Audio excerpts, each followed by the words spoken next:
ताल के खानापुर नापरकोट जो टिल्लू पौड़ वासन रहे हाकिम अली शेख संदस भाउ रहे पंजल शेख मीडिया अॻियां आंदे एहतजाज कंदे चयो आहे त असांजी बिरादरी सां तालुक़ रखंदड़ शाबान शेख पंहिंजे मुंहं सां चौपाई माल जो इलाइक़े में वापार कंदो हो।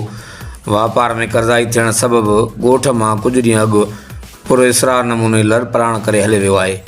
शाबान शेख सां ॾेती लेती कंदड़ इलाइक़े जा माण्हू बिला वजह असांखे तंग करे रहिया आहिनि।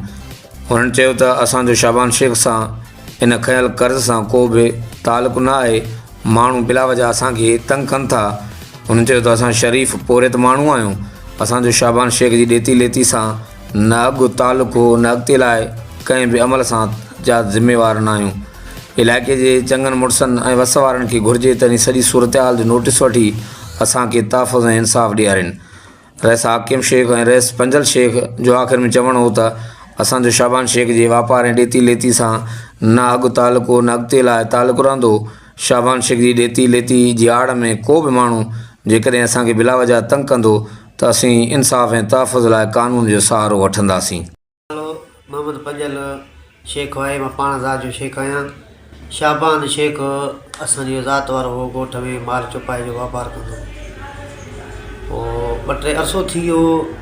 वापारु कंदे कंदे अचानक राह जो टपड़ खईं हले वियो। असांजो हुन सां को बि तालुकात न आहे ऐं हुन खां अलावा हाणे उन्हनि जा पैसा जो माण्हू जा काफ़ी खणी वियो आहे त माण्हू असां वटि अची करे अटल हाणी वेही रहिया आहिनि त असांखे तव्हां पैदा करे ॾियो।